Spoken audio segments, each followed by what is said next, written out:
ಚೆನ್ನಮ್ಮ ಹಾಗೇನೆ ದೇವೇಗೌಡರ ಅಪರೂಪದ ಕೆಲವೊಂದಿಷ್ಟು ವಿಡಿಯೋಗಳು ಈಗ ಸೋಷಿಯಲ್ ಮೀಡಿಯಾದಲ್ಲಿ ಸಿಕ್ಕಾಪಟ್ಟೆ ವೈರಲ್ ಆಗ್ತಾ ಇದೆ. ಅಂದ್ರೆ ಇತ್ತೀಚಿನ ದಾಂಪತ್ಯ ಜೀವನಕ್ಕೆ ಇವರು ಮಾದರಿಯಾಗಿದ್ದಾರೆ. 72 ವರ್ಷಗಳ ಕಾಲ ಸುದೀರ್ಘ ದಾಂಪತ್ಯ ಜೀವನ ಇವ್ರದ್ದು. ಆಸ್ಪತ್ರೆಯಲ್ಲಿ ಊಟ ತಿನ್ನಿಸಿರುವಂತ ಒಂದು ವಿಡಿಯೋ ವೈರಲ್ ಆಗಿದೆ. ಮತ್ತೆ ಅದರಲ್ಲಿ ಅವರು ದೇವೇಗೌಡರು ಎಸ್ಪೆಷಲಿ ಆಡುವಂತ ಮಾತುಗಳಿದೆಯಲ್ಲ, ನಿಜಕ್ಕೂ ಈ ಸಂದರ್ಭದಲ್ಲಿ ದುಃಖವನ್ನ ತರಿಸುತ್ತೆ. ಜಾಲತಾಣದಲ್ಲಿ ಆ ವಿಡಿಯೋ ವೈರಲ್ ಆಗ್ತಾ ಇದೆ. ತೀರಾ ಇತ್ತೀಚಿನ ವಿಡಿಯೋ, ಅಂದ್ರೆ ಯಾವಾಗ ಅನಾರೋಗ್ಯಕ್ಕೀಡಾದ್ರೂ, ಉಸಿರಾಟ ಸಮಸ್ಯೆ ಆಯಿತು, ಚೆನ್ನಮ್ಮ ಅವರನ್ನ ಆಸ್ಪತ್ರೆಗೆ ಸೇರಿಸಿದ್ರು, ಅಲ್ಲಿ ಟ್ರೀಟ್ಮೆಂಟ್ ಪಡ್ಕೊಳ್ತಾ ಇದ್ರಲ್ಲ, ಆ ಸಂದರ್ಭದ ವಿಡಿಯೋ ಇದು ಅಂತ ಹೇಳಲಾಗ್ತಾ ಇದೆ.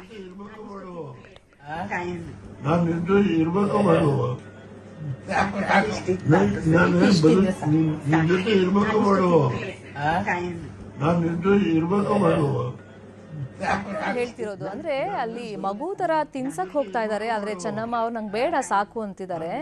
ನನ್ ಜೊತೆ ನೀನ್ ಇರ್ಬೇಕೋ ಬೇಡವೋ, ಅಂದ್ರೆ ನಿಂಗೆ ಇನ್ನೂ ಬದುಕೋದಕ್ ಶಕ್ತಿ ಬೇಕು ಅಂತಂದ್ರೆ ನೀನ್ ಆಹಾರ ತಿನ್ನಬೇಕು ಅನ್ನೋ ರೀತಿಯಲ್ಲಿ ಮಗು ತಿಳಿ ಹೇಳದಂಗೆ ಹೇಳ್ತಾ ಇದ್ದಾರೆ.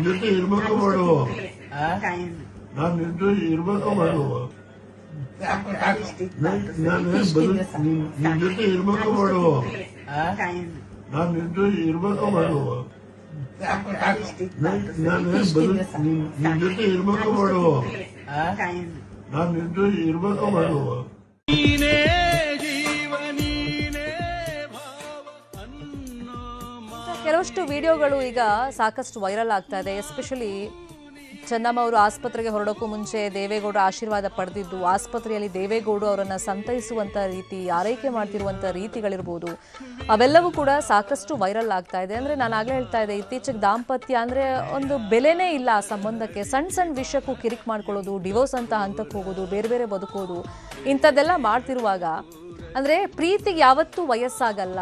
ಒಂದ್ಸತಿ ಪ್ರೀತಿ ಮಾಡಿದ್ರೆ ಅದು ಸಾಯೋ ತನಕ ಇರುತ್ತೆ, ಸತ್ ಮೇಲೂ ಇರುತ್ತೆ ಅಂತ ಹೇಳ್ತಾರಲ್ಲ, ಅದಕ್ಕೊಂದು ಉದಾಹರಣೆ ಈ ದಂಪತಿ ಅಂತ ಹೇಳಿ ಸೋಷಿಯಲ್ ಮೀಡಿಯಾದಲ್ಲಿ ಸಾಕಷ್ಟು ವಿಡಿಯೋಗಳು ವೈರಲ್ ಆಗ್ತಾ ಇದೆ. ಇನ್ನು ಚೆನ್ನಮ್ಮ ಅವರ ಅಂತ್ಯ ಸಂಸ್ಕಾರಕ್ಕೆ ಸಕಲ ಸಿದ್ಧತೆಗಳು ಆಗಿದೆ. ಮಾವಿನಕೆರೆ ಬೆಟ್ಟದ ತಪ್ಪಲಿನಲ್ಲಿ ವ್ಯವಸ್ಥೆಯನ್ನ ಮಾಡಲಾಗಿದೆ. ಕೊನೆಯ ಹಂತದ ಸಿದ್ಧತೆಯನ್ನ ಸಿಬ್ಬಂದಿ ನಡೆಸ್ತಾ ಇದ್ದಾರೆ. ಹತ್ತತ್ರ 1,00,000 ಜನ ಇವತ್ತು ಅಂತ್ಯ ಸಂಸ್ಕಾರ ಆಗುವಂತ ಸಂದರ್ಭದಲ್ಲಿ ಅಲ್ಲಿ ಹಾಜರಿರಬಹುದು ಅಂತ ಹೇಳಿ ಅಂದಾಜಿದೆ. ಕೇವಲ ಸಾರ್ವಜನಿಕರು ಮಾತ್ರ ಅಲ್ಲ, ವಿವಿಐಪಿಗಳು ಜೊತೆಗೆ ಕುಟುಂಬ ಸದಸ್ಯರು, ಸುಮಾರು 40,000 ಆಸನದ ವ್ಯವಸ್ಥೆಯನ್ನ ಮಾಡಲಾಗಿದೆ. ಅಲ್ಲಿ ಡಿವೈಡ್ ಮಾಡಿದ್ದಾರೆ. ಸಾರ್ವಜನಿಕರಿಗೆ ಒಂದು ಸ್ಥಳ, ವಿವಿಐಪಿಗಳಿಗೆ ಕೂರೋದಕ್ಕೆ ಒಂದು ಸ್ಥಳ, ಮತ್ತೆ ಕುಟುಂಬಸ್ಥರಿಗೆ ಒಂದು ಜಾಗ, ಹೀಗೆ ಬೇರೆ ಬೇರೆ ಆಸನದ ವ್ಯವಸ್ಥೆಗಳಾಗಿದೆ. ಇದೇ ವಿಷಯವಾಗಿ ಇನ್ನಷ್ಟು ಡೀಟೇಲ್ ಆಗಿ ಇನ್ಫಾರ್ಮೇಶನ್ ಕೊಡ್ತಾ ಹೋಗೋದಕ್ಕೆ ನೇರ ಸಂಪರ್ಕದಲ್ಲಿ ಕನೆಕ್ಟ್ ಆಗಿದ್ದಾರೆ ನಮ್ಮ ರಿಪೋರ್ಟರ್ ಆನಂದ್. ಹತ್ತತ್ರ 1,00,000 ಜನ ಸೇರ್ಬೋದು ಅನ್ನೋ ನಿರೀಕ್ಷೆ ಇದೆ. ಅದಕ್ಕೆ ಬೇಕಾದಂತ ಸಿದ್ಧತೆಗಳು ಯಾವ ತರ ಪೊಲೀಸರು ಭದ್ರತೆ ದೃಷ್ಟಿಯಿಂದ ಮಾಡ್ಕೊಂಡಿದ್ದಾರೆ, ವಿವಿಐಪಿಗಳು ಬಂದಾಗ, ಕುಟುಂಬ ಸದಸ್ಯರು ಬಂದಾಗ ಯಾವ ತರ ವ್ಯವಸ್ಥೆಗಳು ಅಂತ ಹೇಳಿ, ಮತ್ತೆ ಯಾರ ನೇತೃತ್ವದಲ್ಲಿ ಅಂತಿಮ ವಿಧಿವಿಧಾನ ನಡೆಯುತ್ತೆ, ಎಷ್ಟು ಜನ ಪುರೋಹಿತರು ಅರ್ಚಕರು ಅಲ್ಲಿಗೆ ಬಂದಿದ್ದಾರೆ? ಶರ್ಮಿತಾ, ಏನು ಮಾಜಿ ಪ್ರಧಾನಿ HD ದೇವೇಗೌಡರ ಧರ್ಮಪತ್ನಿ ಚೆನ್ನಮ್ಮನವರ ಅಂತ್ಯಕ್ರಿಯೆ ಇಂದು ಮಾವಿನಕೆರೆಯಲ್ಲಿರತಕ್ಕಂಥ ರಂಗನಾಥ ಸ್ವಾಮಿ ಬೆಟ್ಟದ ತಪ್ಪಲನೆ ನಡೀತಾ ಇರುವಂಥದ್ದು ತಾವು ದೃಶ್ಯದಲ್ಲಿ ಗಮನಿಸ್ತಾ ಇರ್ಬೋದು. ಇದಕ್ಕೆ ಬೇಕಾದಂಥ ಸಕಲ ಸಿದ್ಧತೆಗಳನ್ನು ಕೂಡ ನಿನ್ನೆಯಿಂದಲೂ ಇಲ್ಲಿ ಮಾಡಿಕೊಳ್ಳಲಾಗ್ತಾ ಇದೆ. ಇಂದು ಬೆಳಗ್ಗೆಯಿಂದಲೂ ಕೂಡ HD ರೇವಣ್ಣವರು ಖುದ್ದು ಇಲ್ಲಿಗೆ ಬಂದಿದ್ದರು. ಏನು ಬೆಳಗ್ಗೆ 9:30 ಗಂಟೆಗೆ ಶಾಸ್ತ್ರೋಕ್ತವಾಗಿ ವಾಸ್ತು ಪ್ರಕಾರವೇ ಅಂತ್ಯಕ್ರಿಯೆ ನಡೆಯುವಂಥ ಜಾಗದಲ್ಲಿ ಗುಂಡಿಯನ್ನು ತೋಡಬೇಕು ಅಂತೇಳಿ ಅವರೇ ಖುದ್ದು ನಿಂತು ತೋರಿಸಿರುವಂಥದ್ದು. ಮತ್ತೊಂದು ಕಡೆಯಾಗಿ ಈಗಾಗಲೇ ಹೊಳೆನರಸೀಪುರದಿಂದ ಚೆನ್ನಮ್ಮನವರ ಪಾರ್ಥಿವ ಶರೀರ ಹೊರಟಿರುವಂಥದ್ದು. ಜಿಲ್ಲೆಯಲ್ಲಿ ಅಂದರೆ ಹೊಳೆನರಸೀಪುರ, ಹಾಸನ, ಹಳೇಕೋಟೆ, ಮಾವಿನಕೆರೆ, ಅರ್ಜನಹಳ್ಳಿ ಸುತ್ತಮುತ್ತಲೂ ಕೂಡ ಸುಮಾರು 2,000 ಪೊಲೀಸರನ್ನ ಈಗಾಗಲೇ ಬಂದೋಬಸ್ತ್ಗಾಗಿ ನಿಯೋಜನೆ ಮಾಡಿರುವಂಥದ್ದು. ಜೊತೆಗೆ 5 SP ಗಳ ತಂಡವೂ ಕೂಡ ಇರುವಂಥದ್ದು. ಇದರ ಜೊತೆಗೇನೆ ಈಗಾಗಲೇ ಏನು ಬರುವ ಸುಮಾರು 50ರಿಂದ 1,00,000 ಜನ ಇಲ್ಲಿ ಅಂತ್ಯಕ್ರಿಯೆಯಲ್ಲಿ ಭಾಗಿಯಾಗ್ತಾರೆ ಅನ್ನುವ ನಿರೀಕ್ಷೆ ಇತ್ತು. ಹಾಗಾಗಿ ಸುಮಾರು 40,000 ಆಸನದ ವ್ಯವಸ್ಥೆಯನ್ನು ಕೂಡ ಮಾಡಲಾಗಿರುವಂಥದ್ದು. ಒಂದು ಕಡೆ VIP, ಮತ್ತೊಂದು ಕಡೆ VVIP, ಮತ್ತೊಂದು ಕಡೆ ಕುಟುಂಬಸ್ಥರು ಹಾಗೂ ಇನ್ನೊಂದು ಕಡೆ ಪುರೋಹಿತರಿಗೂ ಕೂಡ ಅವಕಾಶವನ್ನು ಮಾಡಿಕೊಡಲಾಗಿದೆ. ಮೇಲುಕೋಟೆಯ ಕಣ್ಣನ್ ಸ್ವಾಮಿ ಏನಿದ್ದಾರೆ ಇವರ ನೇತೃತ್ವದಲ್ಲಿ ಅಂತ್ಯಕ್ರಿಯೆ ನಡೆಯುತ್ತೆ ಅಂತೇಳಿ HD ರೇವಣ್ಣ ಅವರು ಮಾಹಿತಿಯನ್ನು ಕೊಟ್ಟಿರುವಂಥದ್ದು. ನಿನ್ನೆ ಖುದ್ದು HD ರೇವಣ್ಣ ಅವ್ರನ್ನ ಕಣ್ಣನ್ ಸ್ವಾಮೀಜಿ ಭೇಟಿ ಮಾಡಿದ್ರು. ಅಂತ್ಯಕ್ರಿಯೆ ಯಾವ ರೀತಿ ಆಗಬೇಕು ಅಂತೆಲ್ಲವೂ ಕೂಡ ಮಾತುಕತೆ ನಡೆಯಿತು. ಸುಮಾರು 13 ತಂಡಗಳ ಒಂದು ಪುರೋಹಿತರ ತಂಡ ಏನಿದೆ ಅವರೆಲ್ಲರೂ ಕೂಡ ಈ ಅಂತ್ಯಕ್ರಿಯೆಯಲ್ಲಿ ಭಾಗಿಯಾಗ್ತಾರೆ. ಇನ್ನು ಏನು ಮಧ್ಯಾಹ್ನದ ವೇಳೆಗೆ CM ಆಗಿರ್ತಕ್ಕಂಥ DK ಶಿವಕುಮಾರ್ ಇರ್ಬೋದು, ಕೇಂದ್ರ ಸಚಿವರಾದ ಶಿವರಾಜ್ ಸಿಂಗ್ ಚೌಹಾಣ್ ಸೇರಿದಂತೆ ಪ್ರಹ್ಲಾದ್ ಜೋಶಿ ಹಾಗೂ ರಾಜ್ಯದ ಅನೇಕ ಮಿನಿಸ್ಟರ್ಸ್ ಕೂಡ ಬರ್ತಾರೆ ಅಂತ ಹೇಳಲಾಗ್ತಾ ಇದೆ. ಅಲ್ಲೇ ಜೊತೆಗೆ ಈಗಾಗಲೇ 5 ಹೆಲಿಪ್ಯಾಡ್ಗಳನ್ನ ಮಾಡಿಕೊಳ್ಳಲಾಗಿದೆ. 3 ಹೆಲಿಪ್ಯಾಡ್ಗಳನ್ನ ಹಾಸನದ ಹೊಳೆನರಸೀಪುರದಲ್ಲಿ ಮಾಡಿಕೊಳ್ಳಲಾಗಿದೆ, 2 ಹೆಲಿಪ್ಯಾಡ್ಗಳನ್ನ ಹರಪನಹಳ್ಳಿಯಲ್ಲಿ ಮಾಡಿಕೊಂಡಿರುವಂಥದ್ದು. ಜೊತೆಗೆ ಅಂತ್ಯಕ್ರಿಯೆ ನಡೆಯುವಂತಹ ಸ್ಥಳದಲ್ಲಿ ಸುಮಾರು 5 ಹೆಲ್ತ್ ಕೇರ್ ಸೆಂಟರ್ಗಳನ್ನ ಮಾಡಲಾಗಿರುವಂಥದ್ದು. ಯಾಕೆಂತಂದರೆ ಯಾರಿಗಾದರೂ ಎಮರ್ಜೆನ್ಸಿ ಏನಾದರೂ ಆದರೆ ಅನ್ನುವ ನಿಟ್ಟಿನಲ್ಲೂ ಕೂಡ ಮುಂಜಾಗ್ರತೆ ಕ್ರಮವಾಗಿ ಅದನ್ನು ಕೂಡ ಮಾಡಿಕೊಂಡಿರುವಂಥದ್ದು. ಇನ್ನು ಮಳೆ ಬರುವ ಕಾರಣಕ್ಕಾಗಿ ಜರ್ಮನ್ ಟೆಂಟ್ಗಳನ್ನ ಹಾಕಿ ಒಂದು ಕೂಡ್ಲಿಕ್ಕೆ ಆಸನದ ವ್ಯವಸ್ಥೆಯನ್ನು ಮಾಡಿಕೊಡಲಾಗಿದೆ. ಜೊತೆಗೆ ಈಗಾಗಲೇ ಹಿಂದೂ ಸಂಪ್ರದಾಯದಂತೆ ಒಕ್ಕಲಿಗ ಸಂಪ್ರದಾಯದಂತೆ ವಿಧಿವಿಧಾನಗಳು ನೆರವೇರಬೇಕು ಅನ್ನುವ ನಿಟ್ಟಿನಲ್ಲಿ ತುಳಸಿ ಇರ್ಬೋದು, ಬಿಲ್ವಪತ್ರೆ, ಉಪ್ಪು ಸೇರಿದಂತೆ ಅನೇಕ ವಸ್ತುಗಳನ್ನು ಕೂಡ ಕುಟುಂಬಸ್ಥರು ತಂದು ಇರಿಸ್ಕೊಂಡಿರುವಂಥದ್ದು. ಆ ನರಸೀಪುರದಿಂದ ಹೊರಟಿರುವಂತಹ ಏನು ಚೆನ್ನಮ್ಮನವರ ಪಾರ್ಥಿವ ಶರೀರ ನೇರವಾಗಿ ಈ ಸ್ಥಳಕ್ಕೆ ಬಂದಂಥ ಸಂದರ್ಭದಲ್ಲಿ ಮೊದಲಿಗೆ ಸಾರ್ವಜನಿಕರಿಗೆ ದರ್ಶನಕ್ಕೆ ಅವಕಾಶವನ್ನು ಮಾಡಿಕೊಡಲಾಗುತ್ತೆ. ಬಳಿಕ ದರ್ಶನ ಎಲ್ಲವೂ ಕೂಡ ಮುಗಿದ ನಂತರ 2 ಗಂಟೆ ಸುಮಾರಿಗೆ ಪೂಜಾ ವಿಧಿವಿಧಾನಗಳು ಆರಂಭ ಆಗುತ್ತೆ. 4 ಗಂಟೆಯ ಒಳಗಾಗಿ ಅಂತ್ಯಕ್ರಿಯೆ ನೆರವೇರುತ್ತೆ ಅಂತೇಳಿ ಈಗ ಮಾಹಿತಿ ಲಭ್ಯವಾಗಿರುವಂಥದ್ದು. Sharmita, fine, thank you Anand. ಈ ಕ್ಷಣದ ಮಾಹಿತಿಯನ್ನು ಕೊಟ್ಟಿದ್ದಕ್ಕೆ. ಒಕ್ಕಲಿಗರ ಸಂಪ್ರದಾಯದಂತೆ ವಾಸ್ತು ಪ್ರಕಾರವಾಗಿಯೇ ಅಂತ್ಯ ಸಂಸ್ಕಾರ ನಡೆಸೋದಕ್ಕೆ ಎಲ್ಲ ತಯಾರಿಗಳಾಗಿದೆ. ಇನ್ನೊಂದು ಕಡೆ ಹೊಳೆ ನರಸೀಪುರದಿಂದ ಕೆಲವೇ ಹೊತ್ತಲ್ಲಿ ಅಂತಿಮ ಪಯಣ ಆರಂಭವಾಗುತ್ತೆ. ಅಂತಿಮ ಮೆರವಣಿಗೆಯಲ್ಲಿ ಚೆನ್ನಮ್ಮ ಅವರ ಪಾರ್ಥಿವ ಶರೀರವನ್ನು ತರಲಾಗುತ್ತೆ. ಇದೇ ವಿಷಯವಾಗಿ ಇನ್ನಷ್ಟು ಮಾಹಿತಿಯನ್ನು ಕೊಡ್ತಾ ಹೋಗ್ತೀವಿ. ಚಿಕ್ಕದೊಂದು ಬ್ರೇಕ್ ಆದ್ಮೇಲೆ.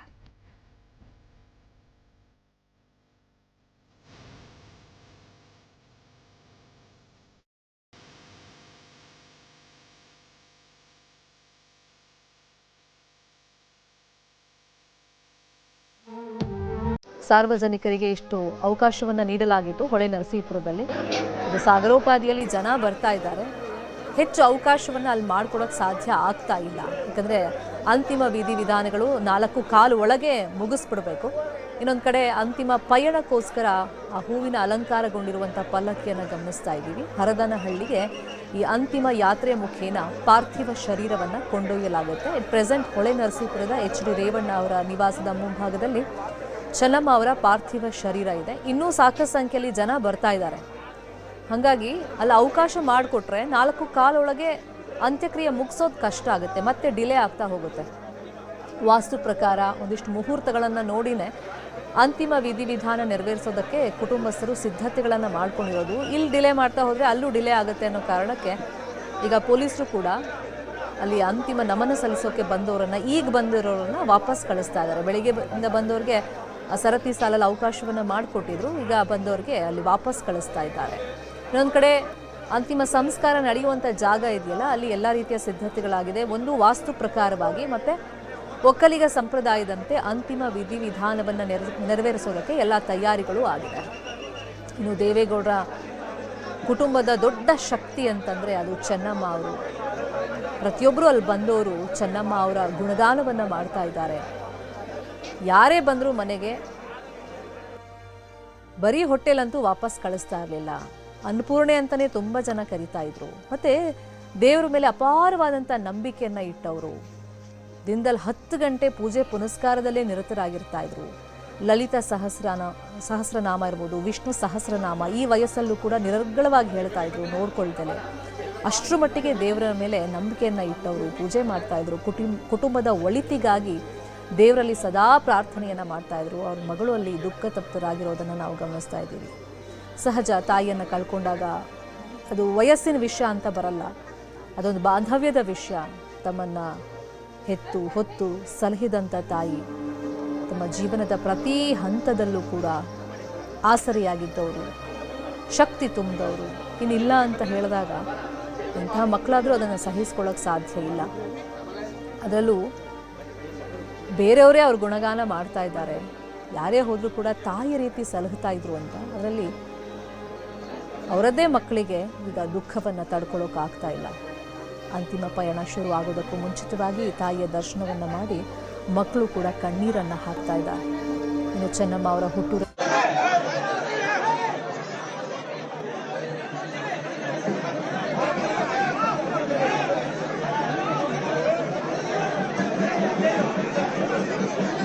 ದೃಶ್ಯದಲ್ಲಿ ಗಮನಿಸ್ತಾ ಇದ್ವಿ. ಹೊಳೆ ನರಸೀಪುರದಿಂದ ಚೆನ್ನಮ್ಮ ಅವರ ಪಾರ್ಥಿವ ಶರೀರವನ್ನು ಕೊಂಡೊಯ್ಯಲಾಗ್ತಾ ಇದೆ. ಈಗ ಮನೆಯಿಂದ ನಿರ್ಗಮಿಸ್ತಾ ಇದೆ ಪಾರ್ಥಿವ ಶರೀರ. ಕುಟುಂಬಸ್ಥರನ್ನು ಕೂಡ ದೃಶ್ಯದಲ್ಲಿ ಗಮನಿಸ್ತಾ ಇದ್ದೀವಿ. ಅಪಾರ ಸಂಖ್ಯೆಯಲ್ಲಿ ಜನ ಕೂಡ ಅಲ್ಲಿ ಬಂದಿದ್ದಾರೆ. ಮೊದಲಿಗೆ ಕುಟುಂಬಸ್ಥರು ಪಾರ್ಥಿವ ಶರೀರಕ್ಕೆ ಪೂಜೆಯನ್ನು ಸಲ್ಲಿಕೆ ಮಾಡಿದ್ರು. ಅದಾದಮೇಲೆ ಆ ವಿಧಿವಿಧಾನಗಳು ಮುಗಿದ ಮೇಲೆ ಇದೀಗ ಅಂತಿಮ ಪಯಣದಲ್ಲಿ ಮೆರವಣಿಗೆ ಮುಖೇನ ಪಾರ್ಥಿವ ಶರೀರವನ್ನು ಕೊಂಡೊಯ್ಯಲಾಗುತ್ತೆ. ಮತ್ತು ಇವತ್ತಿನ ಎಲ್ಲ ವಿಧಿವಿಧಾನಗಳನ್ನು ನೆರವೇರಿಸ್ತಾ ಇರೋದು ದೇವೇಗೌಡರು ಹಾಗೆಯೇ ಚೆನ್ನಮ್ಮ ಅವರ ಕೊನೆ ಪುತ್ರ ರಮೇಶ್ ಗೌಡರು. ಅದರಂತೆ ಆ ವಿಧಿವಿಧಾನಗಳನ್ನು ಅವರಿಂದ ನೆರವೇರಿಸಲಾಗ್ತಾ ಇದೆ.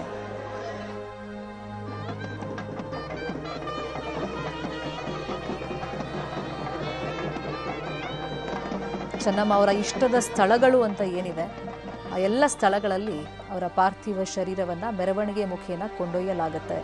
ಇದೀಗ HD ರೇವಣ್ಣ ಅವರ ಮನೆಯಿಂದ ಪಾರ್ಥಿವ ಶರೀರ ನಿರ್ಗಮಿಸ್ತಾ ಇದೆ. ಇನ್ನು ಮೆರವಣಿಗೆ ಆರಂಭ ಆಗುತ್ತೆ. ರಸ್ತೆಯ ಇಕ್ಕೆಲಗಳಲ್ಲಿ ನಿಂತು ಚೆನ್ನಮ್ಮ ಅವರನ್ನು ನೋಡೋದಕ್ಕೆ ಜನ ಕೂಡ ಕಾಯ್ತಾ ಇದ್ದಾರೆ. ಇದು ಚೆನ್ನಮ್ಮ ಅವರ ಕಿರಿಯ ಪುತ್ರ, ಚೆನ್ನಮ್ಮ ಹಾಗೆಯೇ ದೇವೇಗೌಡರ ಕಿರಿಯ ಪುತ್ರ ರಮೇಶ್ ಅವರು. ಚೆನ್ನಮ್ಮ ಅವರ ಅಂತಿಮ ವಿಧಿವಿಧಾನಗಳನ್ನು ಅವರು ನೆರವೇರಿಸುವ ಜವಾಬ್ದಾರಿಯನ್ನು ಹೊತ್ತುಕೊಟ್ಟಿದ್ದಾರೆ. ದೃಶ್ಯದಲ್ಲಿ ಗಮನಿಸ್ತಾ ಇದ್ದೀವಿ. ಅಲ್ಲಿ ಬಂದಂಥ ಸಾರ್ವಜನಿಕರು ಯಾರಿಗೆ ಆಗ ಅವಕಾಶ ಸಿಕ್ಕಿರಲಿಲ್ಲ 10 ಗಂಟೆ ಒಳಗೆ, ಅವರೆಲ್ಲ ಆ ಹೂವಿನ ಮಾಲೆಯನ್ನು ಆ ಪಾರ್ಥಿವ ಶರೀರಕ್ಕೆ ಹಾಕ್ತಾ ಇದ್ದಾರೆ.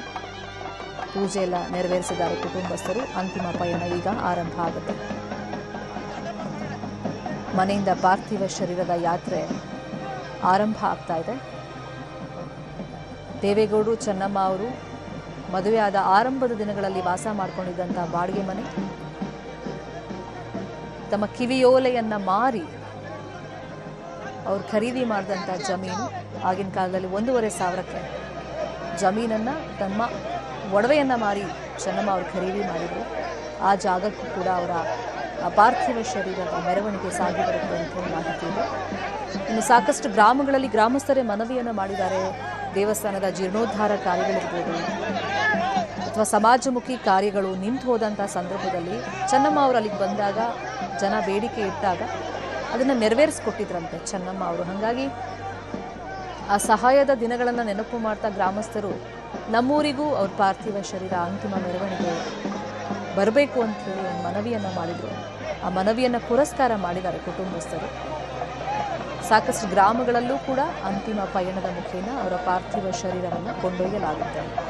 ದಾರಿಯುದ್ದಕ್ಕೂ ಹೂಮಳೆ ಸಿರಿಸೋದಕ್ಕೂ ಕೂಡ ಎಲ್ಲ ತಯಾರಿಗಳಾಗಿದೆ. ಹೊಳೆ ನರಸೀಪುರದಿಂದ ಹರದನಹಳ್ಳಿ ಕಡೆಗೆ ಈಗ ಪಾರ್ಥಿವ ಶರೀರ ಮೂವ್ ಆಗಿ ಬರ್ತಾರೆ.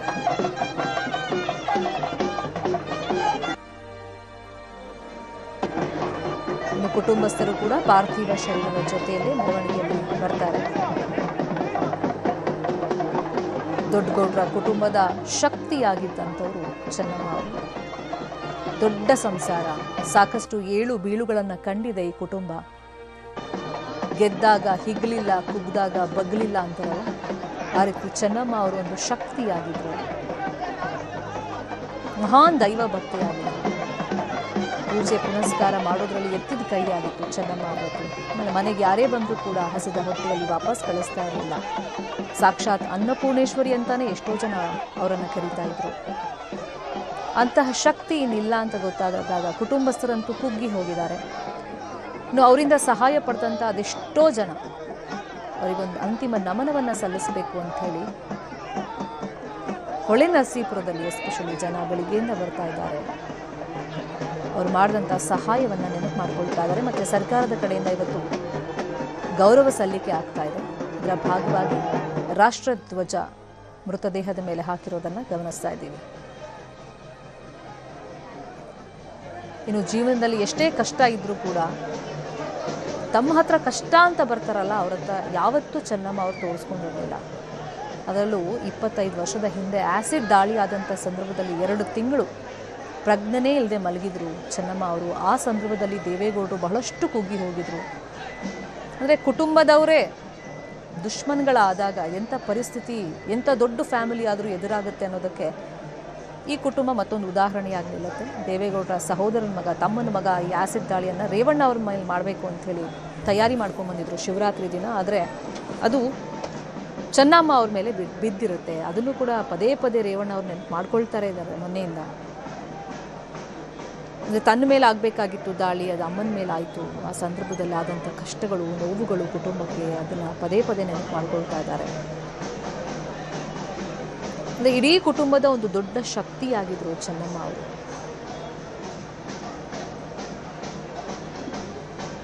ಮತ್ತು ರಾಜಕೀಯವಾಗಿಯೂ ನಾವು ನೋಡೋದಾದರೆ ತಮಗಿಷ್ಟ ಇಲ್ಲ ಅಂತಂದರೆ ಅದನ್ನು ಡೈರೆಕ್ಟಾಗಿ ಮನೆಯಲ್ಲಿ ಚರ್ಚೆ ಮಾಡುವಂಥ ಸಂದರ್ಭದಲ್ಲಿ ಚೆನ್ನಮ್ಮ ಅವ್ರು ಹೇಳ್ಬಿಡ್ತಾ ಇದ್ರಂತೆ. ಹೀಗೆ ಪ್ರತಿಯೊಂದು ಹಂತದಲ್ಲೂ ಇಡೀ ಕುಟುಂಬಕ್ಕೆ ಬೆನ್ನೆಲುಬಾಗಿದ್ದಂಥ, ಅಷ್ಟರ ಮಟ್ಟಿಗೆ ಒಂಥರ ಗಟ್ಟಿಗಿತ್ತಿ ಸಪೋರ್ಟಿವ್ ಆಗಿದ್ದಂಥ ಚೆನ್ನಮ್ಮ ಅವರು ಆ ಕುಟುಂಬದಿಂದ ಈಗ ದೂರ ಆಗಿದ್ದಾರೆ. ಮತ್ತು ಎಷ್ಟೋ ಜನ ಹೇಳ್ತಿರೋದು, ಅವ್ರ ಮನೆಗೆ ಹೋದಾಗ ನಮ್ಮ ತಾಯಿ ರೀತಿಯೇ, ಸ್ವಂತ ತಾಯಿ ರೀತಿಯೇ ಅವ್ರು ನೋಡ್ಕೊಳ್ತಾ ಇದ್ರು. ಯಾವತ್ತೂ ತಾನೊಬ್ಬ ಪ್ರಧಾನಿಯ ಹೆಂಡತಿ ಅಥವಾ ಮುಖ್ಯಮಂತ್ರಿಯ ಹೆಂಡತಿ, ತನ್ನ ಮಗ ಮುಖ್ಯಮಂತ್ರಿ ಆಗಿದ್ರು, ಸಚಿವರಾಗಿದ್ದಾರೆ, ಅಂತಹ ಅಹಂಕಾರಗಳನ್ನು ಯಾವತ್ತೂ ಮಾಡಿರಲಿಲ್ಲ. ಸಾಮಾನ್ಯ ಗೃಹಿಣಿ ಮನೇಲಿ ಹೆಂಗಿರ್ತಾರೆ ಅದೇ ರೀತಿ ಪ್ರತಿ ಸಂದರ್ಭದಲ್ಲೂ ಅವರು ಟ್ರೀಟ್ ಮಾಡ್ತಾ ಇದ್ರು ಮನೆಗೆ ಹೋದಾಗ ಅಂತ ಹೇಳ್ತಾ ಇದ್ರು. ಅಂತಿಮ ಪಯಣ ಈಗ ಆರಂಭ ಆಗ್ತಾ ಇದೆ. ದೃಶ್ಯದಲ್ಲಿ ಗಮನಿಸ್ತಾ ಇದ್ದೀವಿ, ಕುಟುಂಬಸ್ಥರು ಕೂಡ ಆ ವಾಹನದಲ್ಲಿ ಕೂತಿದ್ದಾರೆ. ಮತ್ತು ನಿನ್ನೆ ನಾವು ನೋಡಿದ್ವಿ ಇದು ಪದ್ಮನಾಭ ನಗರದಿಂದ 12:15 ಅಂತಿಮ ಪಯಣ ಆರಂಭ ಆಗಿತ್ತು.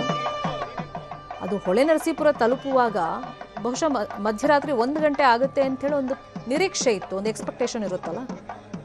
ಅದನ್ನು ಮೀರಿ ಜನ ರಸ್ತೆಯ ಇಕ್ಕೆಲಗಳಲ್ಲಿ ಮಧ್ಯರಾತ್ರಿ ಆದರೂ ನಿಂತು ಕಾಯ್ತಾ ಇದ್ರು, ಮುಂಜಾನೆನೂ ನಿಂತು ಕಾದಿದ್ದಾರೆ. ಹಾಗಾಗಿ ಹೊಳೆನರಸೀಪುರ ತಲುಪೋದು ಆ ಮೃತದೇಹ ತಡವಾಯಿತು.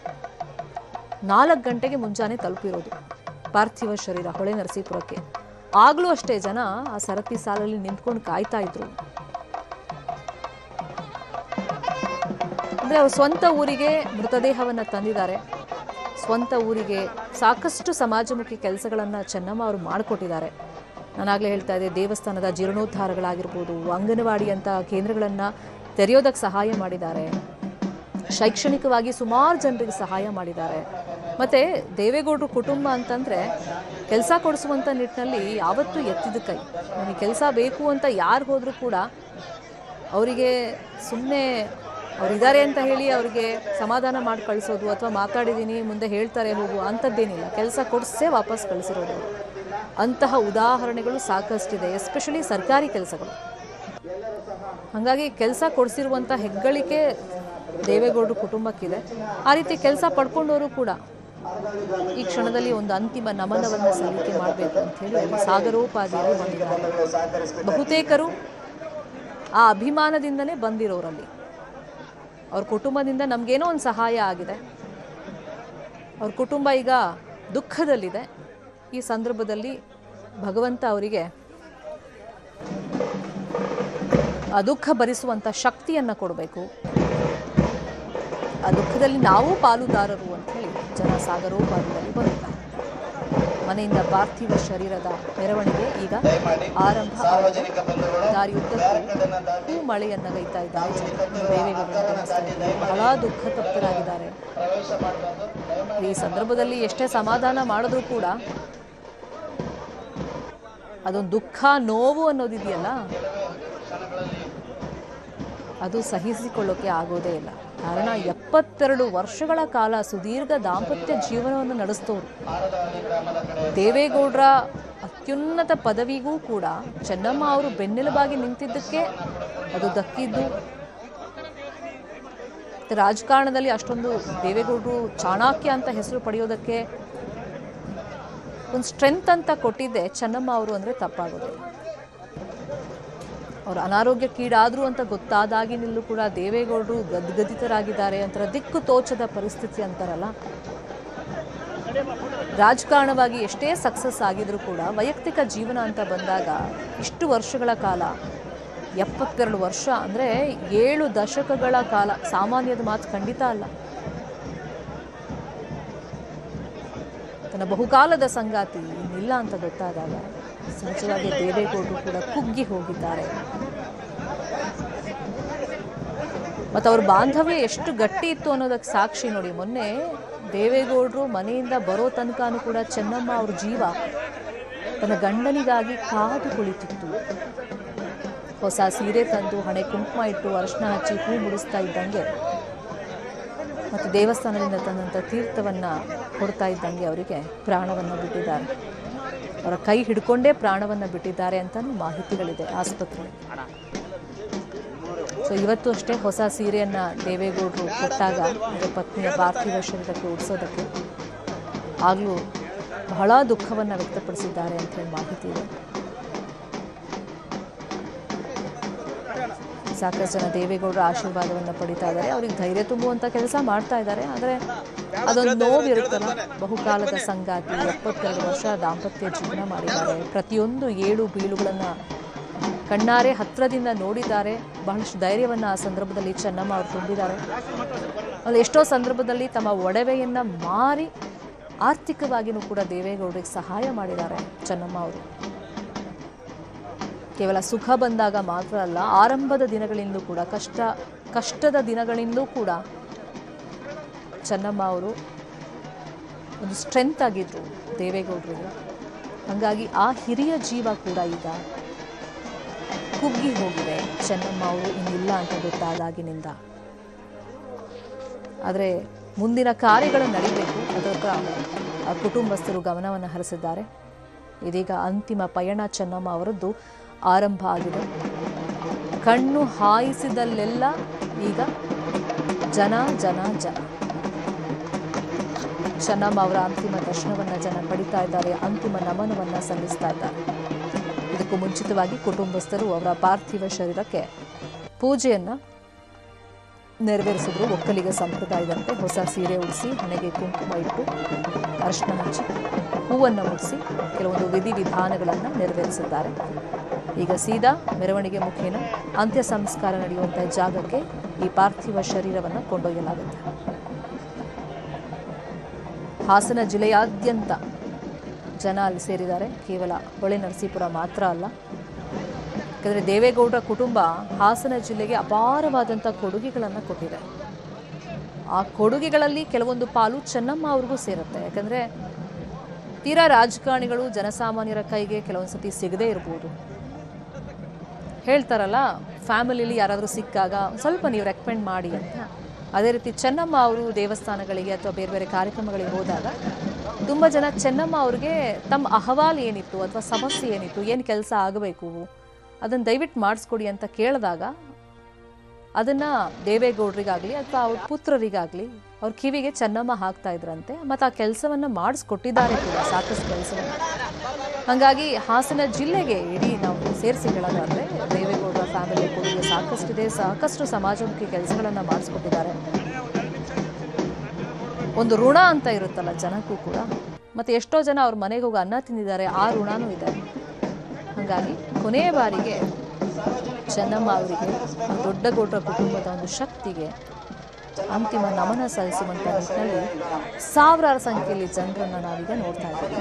ಇನ್ನು ಅಂತ್ಯ ಸಂಸ್ಕಾರ ಆಗುವಂಥ ಜಾಗದಲ್ಲೂ ಅಷ್ಟೇ, ಅಂದರೆ ಮಾವಿನಕೆರೆ, ಸೊ ಅಲ್ಲೂ ಲಕ್ಷಾಂತರ ಸಂಖ್ಯೆಯಲ್ಲಿ ಇವತ್ತು ಜನ ಸೇರುವಂಥ ನಿರೀಕ್ಷೆ ಇದೆ. ಹಾಗಾಗಿನೇ ಸುಮಾರು ಒಂದು 2 ರಿಂದ 2.5 ಸಾವಿರ ಪೊಲೀಸರನ್ನು ಅಲ್ಲಿ ನಿಯೋಜನೆ ಮಾಡಿದ್ದಾರೆ ಅಂತ ಹೇಳಿ ಮಾಹಿತಿ ಇದೆ. ಇನ್ನು VVIPಗಳು ಬರ್ತಾ ಇರೋದ್ರಿಂದ 5 ಹೆಲಿಪ್ಯಾಡ್ಗಳ ವ್ಯವಸ್ಥೆ ಕೂಡ ಅಲ್ಲಾಗಿದೆ. 16 ಗ್ರಾಮಗಳಲ್ಲಿ ಈ ಅಂತಿಮ ಪಯಣದಲ್ಲಿ ಚೆನ್ನಮ್ಮ ಅವರನ್ನು ನೋಡೋದಕ್ಕೆ ಗ್ರಾಮಸ್ಥರಿಗೂ ಕೂಡ ಅವಕಾಶಗಳನ್ನು ಮಾಡಿಕೊಡಲಾಗಿದೆ. ಇನ್ನು ಚೆನ್ನಮ್ಮ ಅವರು ಬಹಳ ನಂಬ್ತಾ ಇದ್ದಿದ್ದು ರಂಗನಾಥ ಸ್ವಾಮಿ ದೇವಸ್ಥಾನ. ಅವ್ರ ಕುಟುಂಬ ಸದಸ್ಯರೇ ಹೇಳ್ತಾ ಇದ್ರು, ಎಷ್ಟೋ ಬಾರಿ ಕನಸಲ್ಲಿ ಆ ದೇವರು ಬಂದು ಹೇಳಿದಂಥ ಕೆಲವೊಂದು ವಿಷಯಗಳು ನಿಜವಾಗಿದೆ. ಎಸ್ಪೆಷಲಿ ದೇವೇಗೌಡರು ಪ್ರಧಾನಮಂತ್ರಿಗಳಾಗಬೇಕು ಅಂಥೇಳಿ ಆ ದೇವಸ್ಥಾನದಲ್ಲೇ ಹೋಗಿ ಚೆನ್ನಮ್ಮ ಅವರು ವಿಶೇಷ ಪೂಜೆಗಳನ್ನು ನೆರವೇರಿಸಿ ಬಂದಿದ್ರಂತೆ. ಹಾಗಾಗಿ ರಂಗನಾಥ ಸ್ವಾಮಿ ದೇವಸ್ಥಾನವನ್ನು ಚೆನ್ನಮ್ಮ ಅವರು ವರ್ಷಕ್ಕೊಂದ್ಸತಿನಾದರೂ ಭೇಟಿ ಕೊಟ್ಟಲ್ಲಿ ವಿಶೇಷ ಪೂಜೆಯನ್ನು ಸಲ್ಲಿಕೆ ಮಾಡ್ತಾ ಇದ್ರಂತೆ. ಹಾಗಾಗಿ ಅವರ ನೆಚ್ಚಿನ ದೇವಸ್ಥಾನದ ಆ ಪ್ರದೇಶದಲ್ಲಿ ಅಂತ್ಯ ಸಂಸ್ಕಾರ ಮಾಡೋದಕ್ಕೆ ತಯಾರಿಗಳು ನಡೆದಿದೆ.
ದಯಮಾಡಿ ಅರ್ಥ ಮಾಡ್ಕೊಳ್ಬೇಕು.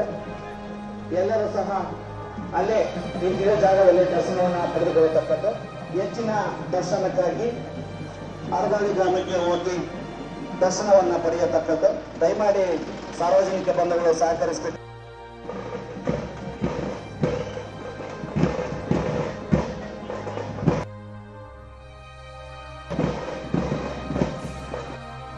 ಸಾರ್ವಜನಿಕ ಬಂಧುಗಳು ಬ್ಯಾರಿಕೇಡ್ ಅನ್ನು ದಾಟಿ ದಯಮಾಡಿ ಒಳಗಡೆ ಪ್ರವೇಶ ಮಾಡಬಾರ್ದು. ಇನ್ನು ಕೆಲವೇ ಕ್ಷಣಗಳಲ್ಲಿ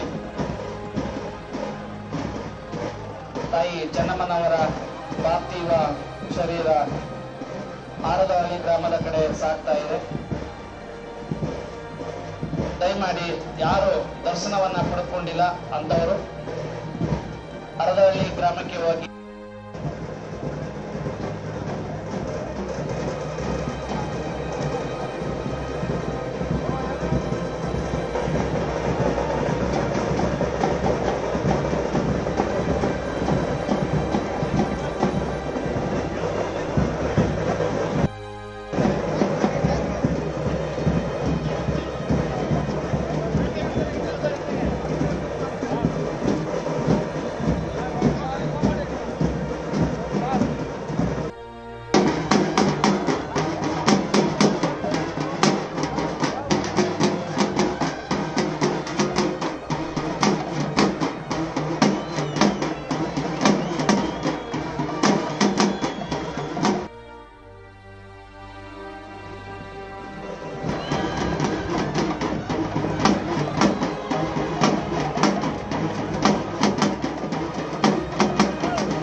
ಅಂತ್ಯಕ್ರಿಯೆ ನಡೆಸೋದಕ್ಕೆ ಚೆನ್ನಮ್ಮ ಅವರ ಪಾರ್ಥಿವ ಶರೀರವನ್ನು ಅಂತಿಮ ಪಯಣದ ಮುಖೇನ ಕೊಂಡೊಯ್ಯಲಾಗ್ತಾ ಇದೆ.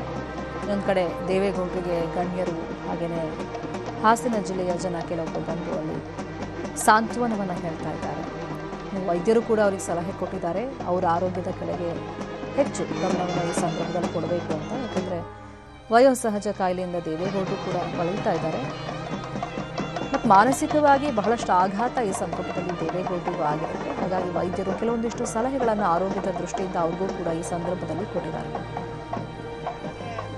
ದೃಶ್ಯದಲ್ಲಿ ಜಿ ಟಿ ದೇವೇಗೌಡರನ್ನು ಕೂಡ ಗಮನಿಸ್ತಾ ಇದ್ದೀವಿ, ಅವರು ಕೂಡ ಬಂದಿದ್ದಾರೆ. ಅಂದರೆ ಮತ್ತೊಂದು ವಿಷಯ ಇಲ್ಲಿ ಚರ್ಚೆ ಆಗ್ತಿರೋದು, ದೇವೇಗೌಡರಿಂದ ರಾಜಕೀಯ ಪರಿಣಿತಿಯನ್ನು ಕಲಿತವರು ಸಾಕಷ್ಟು ಜನ ಇದ್ದಾರೆ, ರಾಜಕೀಯ ಪಟುವನ್ನು ಕಲಿತವ್ರು ಸಾಕಷ್ಟು ಜನ ಇದ್ದಾರೆ, ಶಿಷ್ಯ ವಲಯ ಅಂತಲೇ ಗುರುತಿಸ್ಕೊಂಡವರು. ಆದರೆ ಈಗ ಅವ್ರು ಬೇರೆ ಬೇರೆ ಪಕ್ಷಗಳಲ್ಲಿ ಇರ್ಬೋದು, ಒಂದಿಷ್ಟು ವೈಮನಸ್ಸುಗಳಿರಬಹುದು, ಮಾಧ್ಯಮಗಳ ಮುಂದೆ ಬಂದಾಗ ದ್ವೇಷದಿಂದ ಮಾತಾಡ್ಬೋದು, ವೈಯಕ್ತಿಕವಾಗಿ ವಾಗ್ದಾಳಿಯನ್ನು ಮಾಡಬಹುದು, ಅದು ರಾಜಕೀಯಕ್ಕೆ ಮಾತ್ರ ಸೀಮಿತ. ಆದರೆ ವೈಯಕ್ತಿಕ ಜೀವನ ಅಂತ ಬಂದಾಗ ಇಂಥ ದುರಂತಗಳು ಸಂಭವಿಸಿದಾಗ ಮೊನ್ನೆಯಿಂದಲೂ ನಾವು ನೋಡ್ತಾ ಇದ್ದೀವಿ, ಆ ಎಲ್ಲ ರಾಜಕೀಯ ದ್ವೇಷವನ್ನು ಬದಿಗಿಟ್ಟು ಮರೆತು ದೇವೇಗೌಡರ ಕುಟುಂಬಕ್ಕೆ ಮತ್ತು ದೇವೇಗೌಡರಿಗೆ ಎಸ್ಪೆಷಲಿ ಸಾಂತ್ವನವನ್ನು ಹೇಳುವಂಥ ಕೆಲಸವನ್ನು ಗಣ್ಯರು ಮಾಡ್ತಾ ಇದ್ದಾರೆ. ಅದರಲ್ಲಿ ಪ್ರಮುಖವಾಗಿ ಚರ್ಚೆ ಆಗ್ತಿರೋದು, ಒಂದು ಸಿದ್ದರಾಮಯ್ಯ ಅವರು ಕೈ ಹಿಡಿದು ದೇವೇಗೌಡರಿಗೆ ಸಾಂತ್ವನ ಹೇಳಿದ್ದಷ್ಟೇ ಅಲ್ಲ, ಅವ್ರ ಕಣ್ಣೀರನ್ನು ಒರೆಸೋ ಕೆಲಸವನ್ನು ಕೂಡ ಮೊನ್ನೆ ಸಿದ್ದರಾಮಯ್ಯ ಅವರು ಮಾಡಿದರು. ಮತ್ತು ಸಾಕಷ್ಟು ವರ್ಷಗಳಿಂದ ಒಂಥರ ಫ್ಯಾಮಿಲಿ ನಡುವೆ ದ್ವೇಷ ಅಥವಾ ಫೈಟ್ ನಡೀತಿರೋದು ದಶಕಗಳಿಂದ ಕೂಡ, ಅದು ದೇವೇಗೌಡರು family versus D K Shivakumar family ಅಂತ. ಆದರೆ ಮುಖ್ಯಮಂತ್ರಿಯಾಗಿ ಮತ್ತು ವೈಯಕ್ತಿಕವಾಗಿಯೂ ನಾವು ನೋಡೋದಾದರೆ ಅವ್ರ ಪತ್ನಿ ಸಮೇತ ಬಂದರು ಡಿ ಕೆ ಶಿವಕುಮಾರ್ ಅವರು, ದೇವೇಗೌಡರ ಇಡೀ ಕುಟುಂಬಕ್ಕೆ ಸಾಂತ್ವನ ಹೇಳಿದರು. ಮತ್ತು ಸಕಲ ಸರ್ಕಾರಿ ಗೌರವಗಳ ಜೊತೆಯಲ್ಲಿ ಅವರ ಅಂತ್ಯ ಸಂಸ್ಕಾರ ನಡೆಸೋದಕ್ಕೆ ಆದೇಶವನ್ನು ಕೂಡ ಮುಖ್ಯಮಂತ್ರಿಯಾಗಿ ಡಿ ಕೆ ಶಿವಕುಮಾರ್ ಅವರು ಕೊಟ್ಟಿದ್ದಾರೆ. ಅಂದರೆ ಇಲ್ಲಿ ಕೇವಲ ರಾಜಕೀಯ ಅನ್ನೋದು ರಾಜಕಾರಣಕ್ಕೆ ಮಾತ್ರ, ಆ ದ್ವೇಷ ವೈಯಕ್ತಿಕವಾಗಿ ಕ್ಯಾರಿ ಆಗಲ್ಲ ಅನ್ನೋದಕ್ಕೆ ಕರ್ನಾಟಕದ ರಾಜಕಾರಣ ಒಂದು ಉದಾಹರಣೆಯಾಗಿ ನಿಲ್ಲುತ್ತೆ. ಎಷ್ಟೋ ಸಂದರ್ಭದಲ್ಲಿ ನಾವಿದನ್ನು ನೋಡಿದ್ದೀವಿ ಕೂಡ. ದೇವೇಗೌಡರ ಕುಟುಂಬಕ್ಕೆ ಸಾಂತ್ವನದ ಮಾತುಗಳನ್ನು ಸಾಕಷ್ಟು ಜನ ಹೇಳ್ತಾ ಇದ್ದಾರೆ. ಇನ್ನು ಕೇಂದ್ರ ಸಚಿವರುಗಳು ಕೂಡ ಬರ್ತಾರೆ, ಬೇರೆ ಬೇರೆ ರಾಜ್ಯದ ಗಣ್ಯರು ಕೂಡ ಬರ್ತಾ ಇದ್ದಾರೆ. ಹಾಗಾಗಿ ಅದಕ್ಕೂ ವ್ಯವಸ್ಥೆಗಳಾಗಿದೆ. 2 ಗಂಟೆ ನಂತರ ಚೆನ್ನಮ್ಮ ಅವರ ಅಂತ್ಯಕ್ರಿಯೆ ಕಾರ್ಯವನ್ನು ನೆರವೇರಿಸಲಾಗುತ್ತೆ. ಅಂತಿಮ ಯಾತ್ರೆಯಲ್ಲಿ ಸಾವಿರಾರು ಸಂಖ್ಯೆಯಲ್ಲಿ ಜನ ರಸ್ತೆಯ ಇಕ್ಕೆಲಗಳಲ್ಲಿ ನಿಂತುಕೊಂಡಿದ್ದಾರೆ, ಕಟ್ಟಡಗಳ ಮೇಲೆ ನಿಂತುಕೊಂಡಿದ್ದಾರೆ. ಚೆನ್ನಮ್ಮ ಅವರ ಅಂತಿಮ ದರ್ಶನವನ್ನು ಪಡ್ಕೊಳ್ತಾ ಇದ್ದಾರೆ.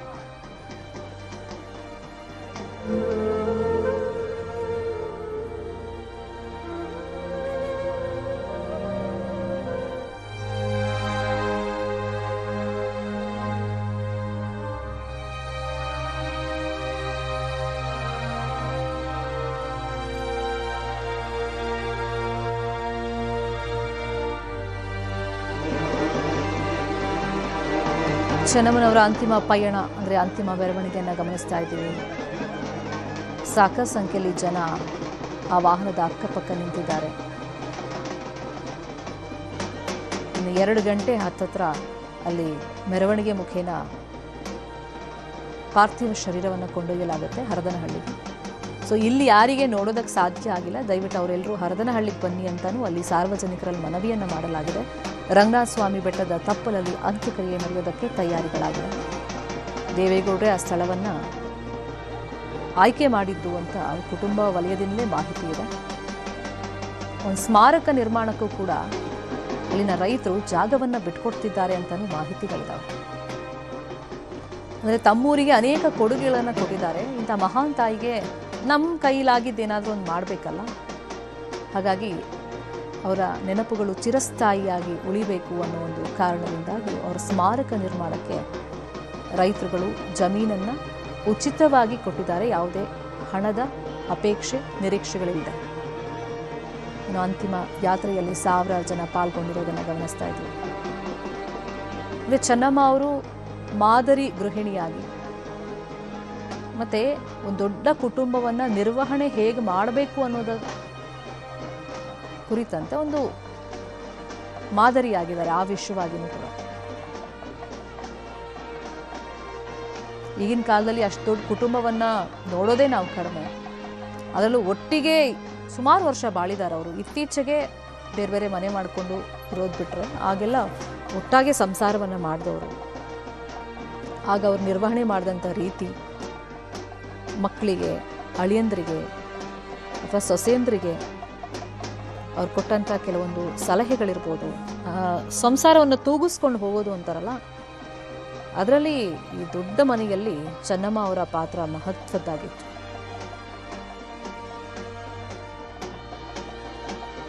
ಮತ್ತು ರಾಜಕೀಯವಾಗಿ ಅವ್ರ ಮನೆಯಲ್ಲಿ ಅವ್ರ ಗಂಡ ಮಕ್ಕಳು ಎಷ್ಟೇ ಬೆಳೆದಿದ್ರು ಕೂಡ ಯಾರೇ ಒಬ್ಬ ಬಡ ರೈತ ಬರಲಿ, ಸಾಮಾನ್ಯ ವರ್ಗ ಜನ ಬರಲಿ,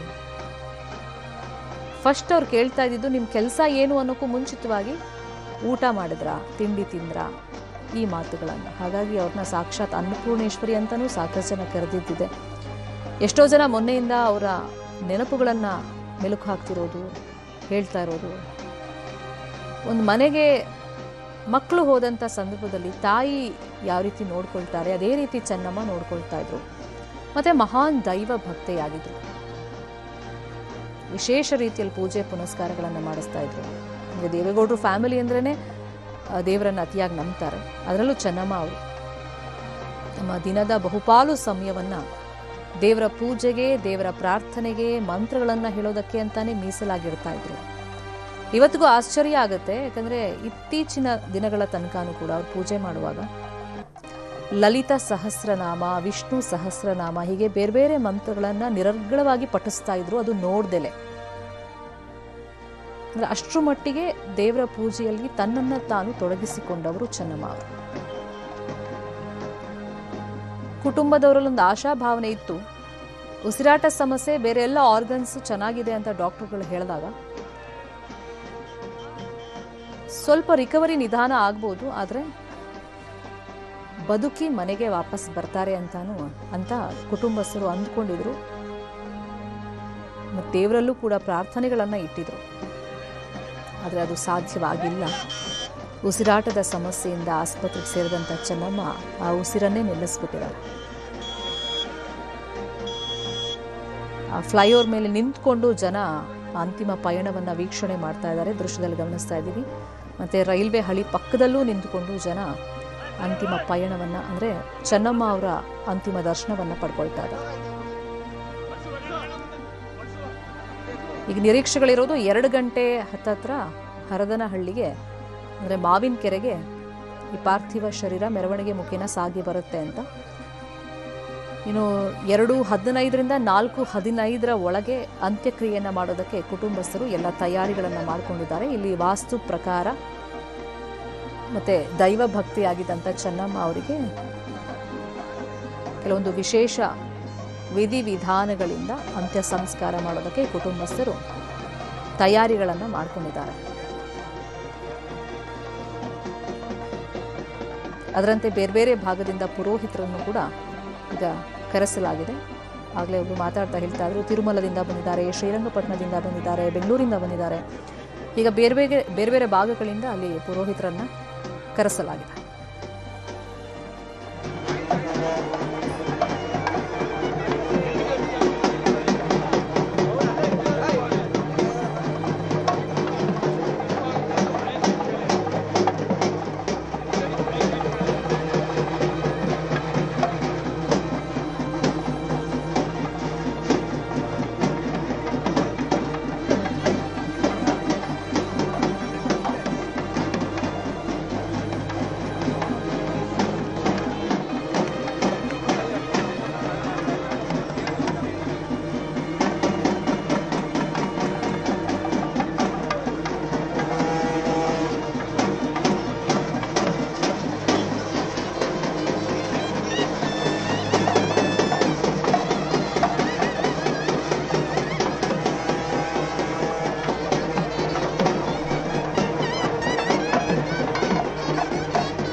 ಸರಳತೆಯ ಪ್ರತೀಕವಾಗಿದ್ದವರು ದೊಡ್ಡಗೌಡರ ಕುಟುಂಬದಲ್ಲಿ ಚೆನ್ನಮ್ಮ ಅವರು. ಅಧಿಕಾರ ಇವತ್ತು ಬರುತ್ತೆ, ನಾಳೆ ಹೋಗುತ್ತೆ. ಆದರೆ ಜನಮಾನಸದಲ್ಲಿ ಉಳಿಯುವಂಥ ಕೆಲಸ ಅಧಿಕಾರ ಇದ್ದಾಗ ಆಗಬೇಕಲ್ವ. ಸೊ ಅದ್ರ ಬಗ್ಗೆ ಚೆನ್ನಮ್ಮ ಅವರು ಗಮನವನ್ನು ಕೊಡ್ತಾ ಇದ್ರು. ತಮ್ಮ ಹತ್ರ ಯಾರೇ ಸಹಾಯವನ್ನು ಕೇಳ್ಕೊಂಡು ಬಂದಾಗ ತಮ್ಮ ಮನೆಯ ಸದಸ್ಯರಿಗೆ ತಿಳಿಸಿ ಅದನ್ನು ಸಾಕಾರಗೊಳಿಸುವಲ್ಲಿ ಚೆನ್ನಮ್ಮ ಅವರು ಪ್ರಯತ್ನಗಳನ್ನು ಪಟ್ಟಿದ್ರು. ಅದಕ್ಕೋಸ್ಕರನೇ ಇವತ್ತು ಇಷ್ಟೊಂದು ಸಂಖ್ಯೆಯಲ್ಲಿ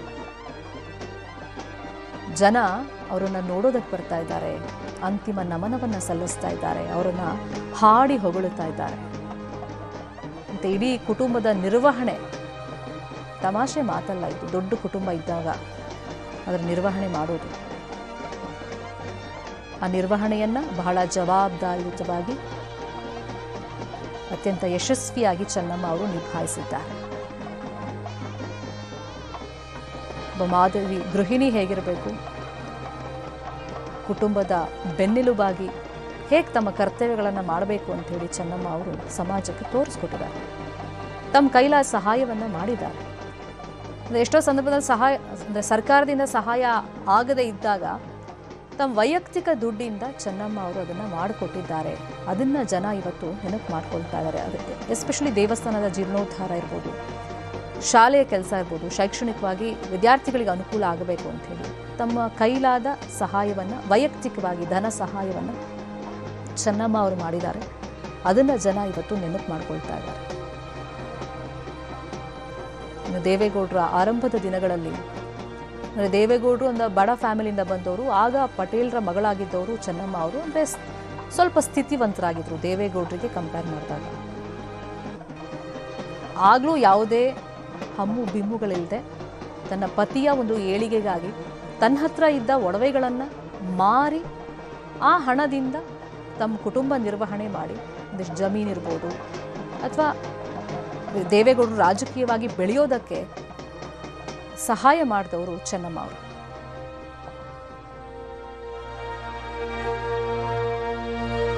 ರಸ್ತೆ, ರೈಲ್ವೆ ಟ್ರ್ಯಾಕ್ನಲ್ಲೂ ಕೂಡ ಜನ ನಿಂತಿದ್ದಾರೆ. ಸಾಗರೋಪಾದಿಯಲ್ಲಿ ದರ್ಶನವನ್ನ ಜನ ಪಡಿತಾ ಇದ್ದಾರೆ. ಇನ್ನೊಂದು ಕಡೆ ಅಂತ್ಯ ಸಂಸ್ಕಾರಕ್ಕೆ ಬೇಕಾದಂಥ ತಯಾರಿಗಳಾಗಿದೆ ಮಾವಿನ ಕೆರೆಯಲ್ಲಿ. ಅಂದರೆ ಇದು ಕೂಡ ಚೆನ್ನಮ್ಮ ಅವರು ಇಷ್ಟಪಟ್ಟಂಥ ಜಾಗ. ಮತ್ತು ಈ ಸ್ಥಳವನ್ನು ಅವರ ಅಂತ್ಯ ಸಂಸ್ಕಾರ ಮಾಡೋದಕ್ಕೆ ದೇವೇಗೌಡರೇ ನಿರ್ಧಾರ ಮಾಡಿದ್ರು ಅಂತಾನು ಅವ್ರ ಕುಟುಂಬದ ಮೂಲಗಳಿಂದ ಮಾಹಿತಿ ಸಿಕ್ಕಿದೆ. ಮತ್ತು ಜನ ನೋಡಿ ರೈಲ್ವೆ ಟ್ರ್ಯಾಕ್ ಪಕ್ಕದಲ್ಲಿ ನಿಂತ್ಕೊಂಡು ಅಂತಿಮ ವಿದಾಯವನ್ನು ಹೇಳೋದಕ್ಕೆ, ಅಂತಿಮ ದರ್ಶನ ಸಲ್ಲಿಕೆ ಮಾಡಿ ಅಂತಿಮ ನಮನವನ್ನು ಸಲ್ಲಿಕೆ ಮಾಡೋದಕ್ಕೆ ನಿಂತಿದ್ದಾರೆ. ಅಂತ್ಯಕ್ರಿಯೆಗೆ ಬೇಕಾದಂಥ ತಯಾರಿಗಳಾಗಿದೆ. ಹತ್ತತ್ರ 1 ಲಕ್ಷ ಜನ ಸೇರುವಂಥ ನಿರೀಕ್ಷೆ ಇದೆ. 1500ಕ್ಕೂ ಅಧಿಕ ಪೊಲೀಸರು ಭದ್ರತೆಗೆ ಅಂತ ನಿಯೋಜನೆಗೊಂಡಿದ್ದಾರೆ. ಇನ್ನು 40,000 ಆಸನದ ವ್ಯವಸ್ಥೆ ಆಗಿದೆ. ಅಂತ್ಯ ಸಂಸ್ಕಾರ ನಡೆಯುವಂತಹ ಜಾಗದಲ್ಲಿ 5 ಹೆಲಿಪ್ಯಾಡ್ಗಳನ್ನು ನಿರ್ಮಾಣ ಮಾಡಲಾಗಿದೆ. ಸಿಎಂ ಡಿಕೆ ಶಿವಕುಮಾರ್ ಸೇರಿದಂಗೆ ಬೇರೆ ಬೇರೆ ರಾಜ್ಯದಿಂದ ಗಣ್ಯರು ಬರ್ತಾರೆ. ಅದರಲ್ಲೂ ಕೇಂದ್ರ ಸಚಿವರಾಗಿರುವಂತಹ ಶಿವರಾಜ್ ಸಿಂಗ್ ಚೌಹಾಣ್ ಅವರು, ಪ್ರಹ್ಲಾದ್ ಜೋಶಿ, ವಿ ಸೋಮಣ್ಣ ಸೇರಿದಂಗೆ ಅನೇಕ ನಾಯಕರು ಬರುವಂತಹ ನಿರೀಕ್ಷೆಗಳಿದೆ. ವಿವಿಐಪಿಗಳಿಗೆ ಸಾರ್ವಜನಿಕರಿಗೆ ಹಿಂಭಾಗದಲ್ಲಿ, ವಿವಿಐಪಿಗಳಿಗೆ ಮುಂಭಾಗದಲ್ಲಿ, ಕುಟುಂಬ ಸದಸ್ಯರಿಗೆ ಬೇರೆ ಆಸನದ ವ್ಯವಸ್ಥೆ, ಪ್ರತ್ಯೇಕ ಆಸನದ ವ್ಯವಸ್ಥೆಗಳನ್ನು ಮಾಡಿದ್ದಾರೆ. ಮತ್ತೆ ದೇವೇಗೌಡರು ಮನೆಗೆ ಯಾರೇ ಬಂದರೂ ಕೂಡ ಕಾಫಿ ಆಯ್ತಾ, ತಿಂಡಿ ಆಯ್ತಾ, ಊಟ ಆಯ್ತಾ ಅಂತ ಫಸ್ಟ್ ಕೇಳ್ತಾ ಇದ್ದಿದ್ದೆ ಚೆನ್ನಮ್ಮನವರು. ಯಾರೂ ಕೂಡ ಹಸಿದ ಹೊಟ್ಟೆಯಿಂದ ಅವ್ರ ಮನೆಯಿಂದ ಹಾಗೆ ತೆರಳಿದ್ದೇ ಇಲ್ಲ. ಹಾಗಾಗಿ ಅಲ್ಲಿ ಬರುವಂಥ ಪ್ರತಿಯೊಬ್ಬರಿಗೂ ಕೂಡ ಊಟದ ವ್ಯವಸ್ಥೆಯನ್ನು ಕೂಡ ಬೆಂಗಳೂರಿನಿಂದ ಬಾಣಸಿಗರನ್ನು ಕರ್ಕೊಂಡು ಹೋಗಿದ್ರು. ಸೊ ಅವರು ರೆಡಿ ಮಾಡಿದ್ದಾರೆ. ದಾರಿಯುದ್ದಕ್ಕೂ ಅಂತಿಮ ಪಯಣದಲ್ಲಿ ಹೂ ಮಳೆಯನ್ನು ಸುರಿಸೋದಕ್ಕೆ ಎಲ್ಲ ರೀತಿಯ ಸಿದ್ಧತೆಗಳು ಕೂಡ ಆಗಿದೆ. ರಂಗನಾಥ ಸ್ವಾಮಿಗೆ ಪೂಜೆ ಸಲ್ಲಿಸೋದು ಅವ್ರದ್ದು ಯಾವಾಗಲೂ ಅಷ್ಟೇ. ಯಾವಾಗಲೂ ರಂಗನಾಥ ಸ್ವಾಮಿಗೆ ಅವರು ಪೂಜೆ ಸಲ್ಲಿಸ್ತಾ ಇದ್ರು. ಅದರಲ್ಲಿ ಅಪಾರವಾದ ನಂಬಿಕೆ. ಯಾಕೆಂದರೆ ಅವರಿಗೆ ಹಲವಾರು ಬಾರಿ ರಂಗನಾಥ ಸ್ವಾಮಿ ಕನಸಲ್ಲಿ ಬಂದು ಏನು ಹೇಳಿದ್ದಾನೆ ಅದೇ ರೀತಿ ನಡೆದಿದೆ ಅವರ ಬದುಕಿನಲ್ಲಿ. ಅದರಿಂದ ಒಂದು ಅಪಾರವಾದಂಥ ಒಂದು ನಂಬಿಕೆ ರಂಗನಾಥ ಸ್ವಾಮಿ ದೇವರಲ್ಲಿ. ಹಾಗಾಗಿ ಆ ತಪ್ಪಲಿನಲ್ಲೇ ಅದರ ರಂಗನಾಥ ಸ್ವಾಮಿ ಇದು ಬೆಟ್ಟದ ಕೆಳಗಡೆ ಅಂಟಿಕೊಂಡಂಥ ಜಮೀನಲ್ಲಿ ಅಂತ್ಯಕ್ರಿಯೆ ಆಗಬೇಕು ಅನ್ನೋದು ಅವರ ಇಚ್ಛೆ. ಸರ್, ತಾವು ಒಬ್ಬ ಅಳಿಯನಾಗಿ ಮನೆಗೆ ಬಂದಿರಿ. ತಮಗೆ ಅವರು ಅತ್ತೆಗಿಂತ ಅವರು ತಾಯಿಯಾಗಿ ಕಂಡಂಥದ್ದು ಹೇಗೆ ಅವ್ರ ಪ್ರೀತಿ ಹೇಗೆ? ಇಲ್ಲ, ಯಾಕೆಂದರೆ ನಾನು ಮದುವೆಯಾಗಿದ್ದು 1982ನೇ ಇಸ್ವಿನಲ್ಲಿ. ಸೊ ಅದಂತೂ ನಿಜ. ಅವರು ಕೇವಲ ಅತ್ತೆ ಆಗಿರಲಿಲ್ಲ, ತಾಯಿ ಆಗಿದ್ದರು. ಯಾಕೆಂದರೆ ಬಹಳ ನಾವು ಜೊತೆಯಾಗಿ ಸುಮಾರು 21 ವರ್ಷ ನಮ್ಮ ಮನೆಯಲ್ಲೇ ಜೊತೆಯಾಗಿದ್ವಿ ನಾವು. ನಂತರ ನಮ್ಮ ನಾದಿನಿ ಮನೆ ಇದು ಇವಾಗ ಏನಿದ್ರು ಡಾಕ್ಟರ್ ಚಂದ್ರಶೇಖರು ಮತ್ತು ಶೈಲಜಾ ಅವ್ರ ಮನೆಯಲ್ಲಿ ಅಲ್ಲಿ 15 ವರ್ಷ ಇದ್ದರು. ಹೀಗಾಗಿ ಒಡನಾಟ ಒಂದು ಅವಿಭಾಜ್ಯ ಕುಟುಂಬದ ಸಂಗಮ ಆಗಿದ್ದರು. ಅವರು ಅವಿಭಾಜ್ಯ ಕುಟುಂಬದ ಗಂಗೋತ್ರಿನೇ ಆಗಿದ್ದರು ಅವರು. ಸೊ ಹಾಗಾಗಿ ಅವರನ್ನು ನಾವು ನಿಜವಾಗ್ಲೂ ದೇವರ ಸ್ಥಾನದಲ್ಲಿ ಇಟ್ಟು ನೋಡ್ತಾ ಇಲ್ಲ. ಯಾರು ಬಂದರೂ ಕೂಡ ಊಟ ಮಾಡಿ ತಿಂಡಿತೀವಿ. ಅನ್ನಪೂರ್ಣೇಶ್ವರಿ ಅಂತ